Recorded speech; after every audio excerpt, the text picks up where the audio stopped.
Hello বন্ধুরা, আমি আবার চলে এসেছি অনেক দিন পর আরেকটি ভিডিও নিয়ে, কুকিং ভিডিও নিয়ে চলে এসেছি। সকালেও একটি ভিডিও তোমাদের দিয়েছি, ব্রেকফাস্ট ভিডিও।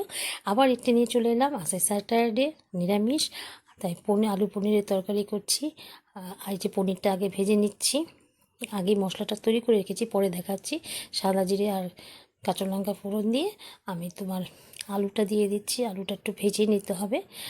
আলুটা আগে না ভাজলে হবে না। বড় করে কেটেছি, আর অনেকে যদি ছোট করে কাটো তাহলে খুব কম সময়ের মধ্যে রান্নাটা হয়ে যাবে।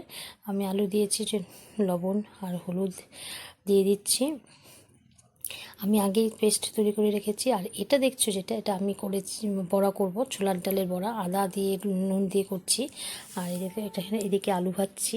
আর এই পেস্ট করে রেখেছি চারমগজ, পোস্ত, কাজু, টমেটো, ধনেপাতা, কাঁচা লঙ্কা, নুন দিয়ে পেস্ট করে রেখেছি। এটা দিয়ে দিয়েছি। কিছুক্ষণ পনিরটা আগে দিইনি, পনিরটা দেবো। আর এদিকে আমার পেস্টটা তৈরি হয়ে গেছে।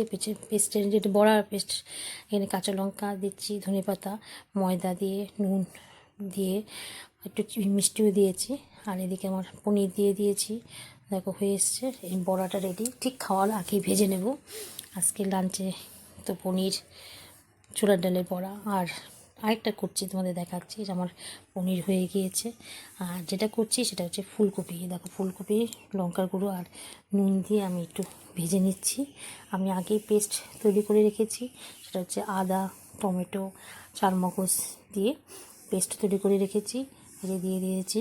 আমি এখানে গোবিন্দভোগের চাল দিয়ে করছি। হচ্ছে গোবিন্দভোগ সাদা জিরে ফোড়ন আর গোবিন্দভোগ চালের ফোড়ন দিয়ে কাঁচা লঙ্কা দিয়ে করছি। আগেই তো ফুলকপিটা ভেজে রেখেছি।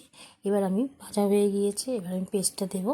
এই যে চারমগজ, টমেটো, কাঁচা লঙ্কা, ধনেপাতা, লবণ দিয়ে পেস্টটা আমি করেছি, আদা দিয়ে।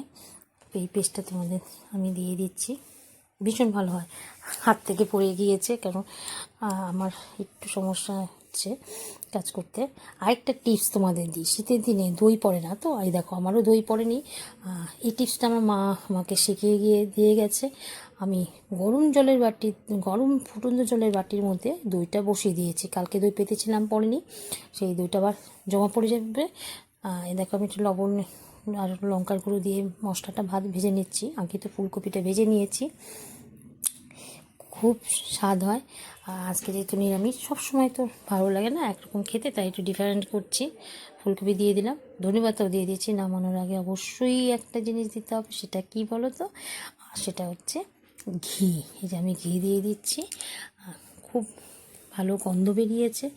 আজকে স্যাটারডেতে লাঞ্চে তাহলে বুঝতেই পারছো কি, আলু পনিরের তরকারি পোস্ত দিয়ে, চারমগজ দিয়ে করেছি। আর এটা হচ্ছে ফুলকপি, চারমগজ, টমেটো দিয়ে করেছি। খুব ভালো হয়েছে। অনেক দিন পরে তোমাদের কাছে এই কুকিং ভিডিও নিয়ে এলাম। কেমন লাগলো অবশ্যই জানাবে। সবাইকে শুভ দুপুর। সবাই ভালো থাকো।